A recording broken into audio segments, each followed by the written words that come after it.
The BMW Z4, one of my favorite roadsters that I rarely get a chance to test drive. So today, we're gonna put this car in its third generation through the test on summer New England roads. This is the same generation that's been out since the 2019 model year.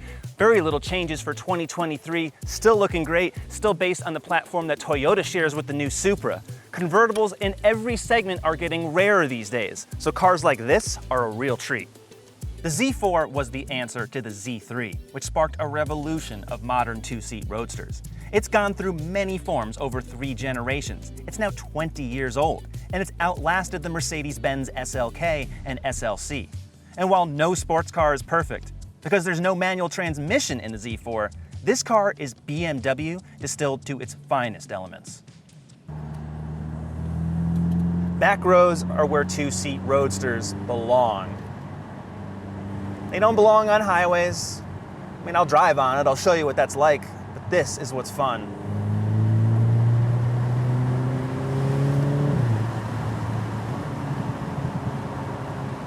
It's really tempting to think that the base Z4 with the 4-cylinder isn't gonna be as fun as the inline-6.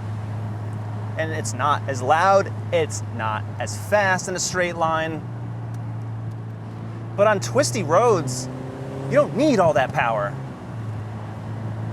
And there's so much torque from this Turbo 4, 295 pound-feet. The same engine that feels very sprightly in a 3 or a 4 series, put it in the Z4. With all that less weight, it's so much better. The Z4, to me, feels more like a Grand Tour if I compare it to the Z3. My dad is a Z3, it's the classic 6-cylinder, 1997. That car is just so much tighter inside. It's smaller in every way. So when I drive a Z4 on a back 2-lane, it feels kind of big. It really does. Small in comparison to modern cars. All modern cars, from sports cars to SUVs, keep getting larger. All that said, this car is very placeable. It's not too wide, but the dimensions lend it some sophistication, the type of sophistication that BMW has even in the 8 Series convertible that's so much larger.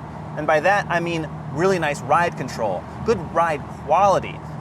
These tires are not run flat, and I'm very glad that they're not, because that tends to offer a very stiff ride. The sidewalls are stiffened to give you that ability to drive so many miles without pressure.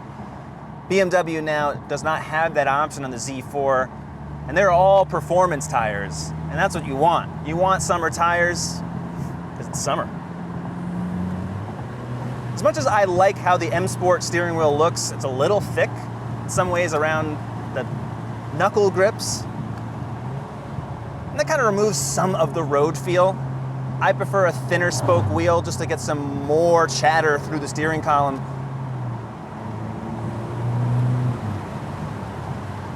But the steering is quick. Not Ferrari level quick, but it's certainly better than a lot of the other BMWs. Nice weighting, definitely more road feel than you'll get in BMW's bread and butter cars, the sedans, the crossovers. And the gear ratios are just really nicely spaced. There's a lot of torque in the lower gears. You don't even need to be in the lower gears because that's how much torque this engine makes.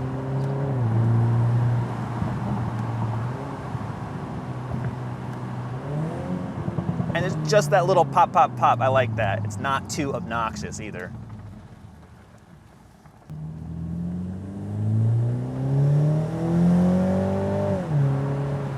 Really, no one makes engines like BMW.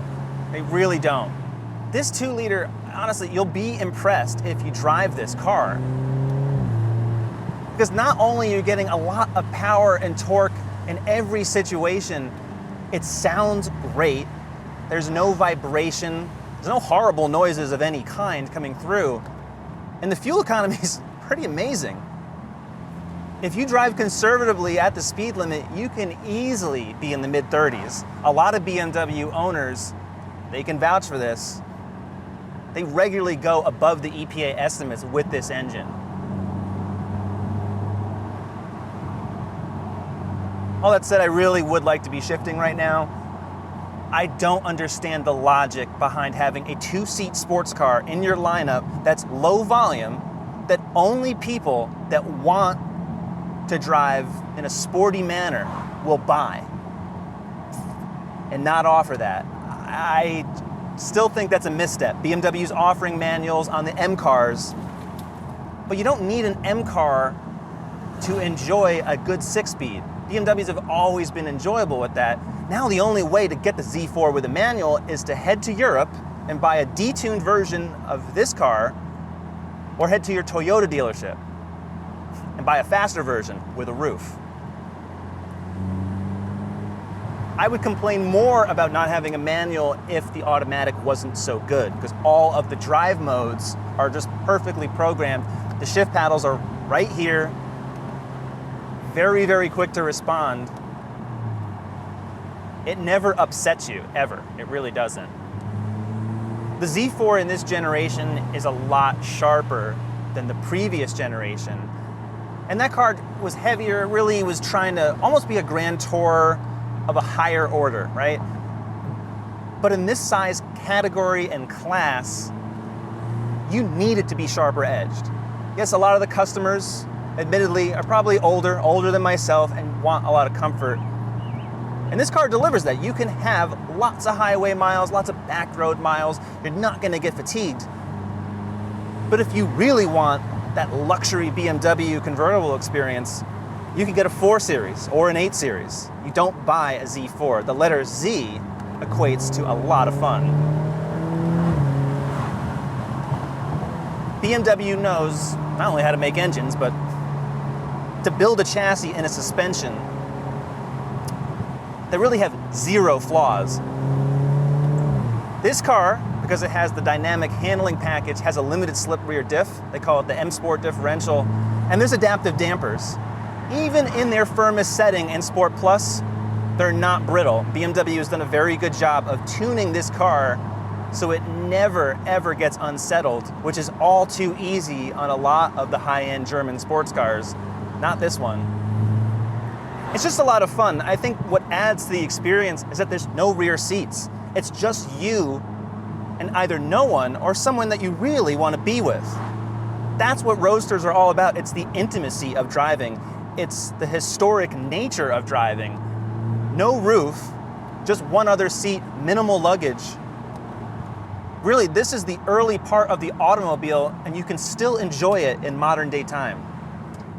The only time you should be driving with the top up in a Z4 is if it's raining or if you're on the highway, because that wind buffeting does get annoying in any convertible. I don't care what you're talking about.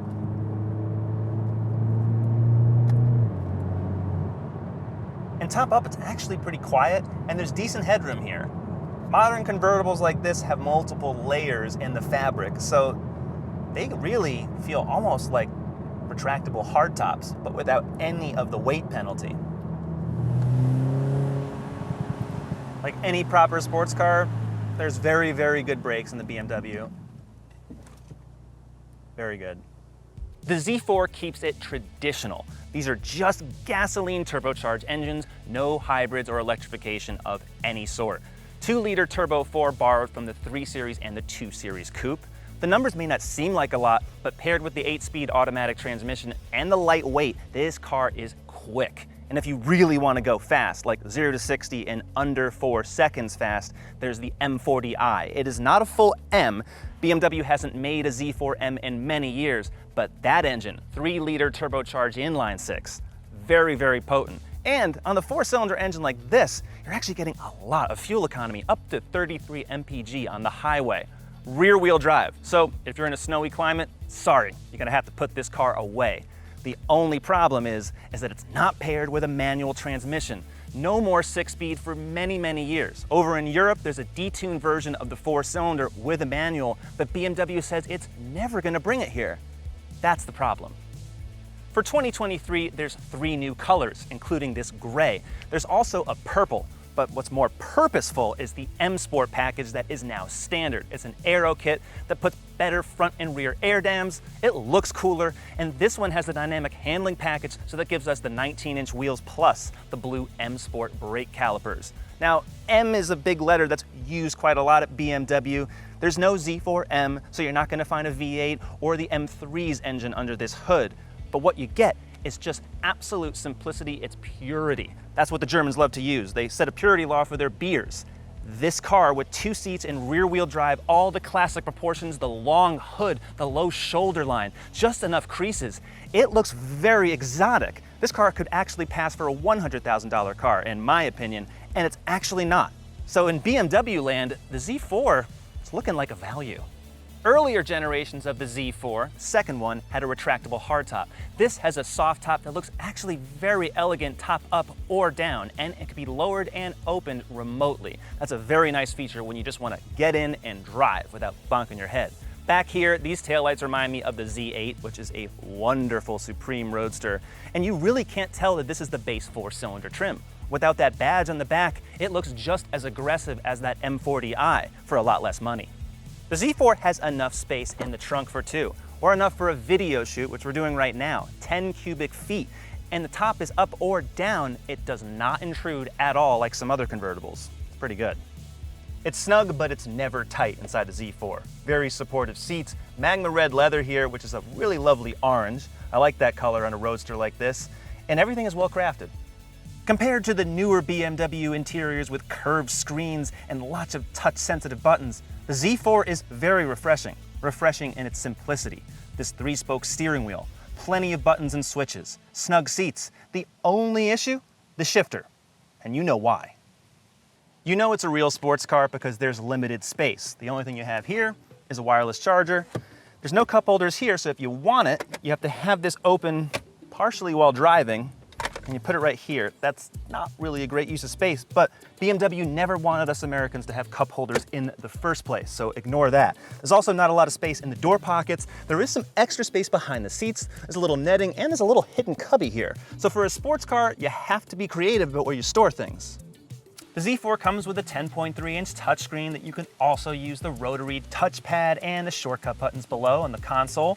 It's standard BMW. So that means you get lots of graphics for changing settings, digital owner's manual, digital key cards, all the things you used to find, but you're not gonna have 360-degree cameras, and you're not gonna have the latest semi-automated driving. The BMW has very, very minimal features, and blind spot monitoring and lane departure warning are not even standard. But that doesn't really matter because the things you really want are the driving experience, where you can set all the different features right from the screen and lock them in. The all-digital instrument panel has some customization. You can throw maps on the center, you can see your trip information, horsepower and torque, and the displays, of course, will change. Eco Pro, never use it. The Z4 is actually a good value. The 2023 base is at $53,600. That's well below a Porsche 718 Boxster. As tested with all the options in destination, $65,420. Competitors, there's the Porsche, the Toyota Supra, but that's only a coupe. And maybe a few other coupes like the Nissan Z. But if you're going topless with only 2 seats, it's the Z4, the Boxster, or the Corvette. I like the Z4 because it is what it is. It's a 2-seat Roadster that puts a smile on your face, and you don't see one at every single corner. That makes it actually a bit of a value and something that's special, because there's not many cars like this. Rear-wheel drive, fun to look at, and it's just, well, I'm so glad it's still here. With the march toward EVs, this is the car that I want to keep driving year after year. So please keep making them and keep buying them. For more reviews, go to CarGurus.com, subscribe to our YouTube channel. We'll see you next time.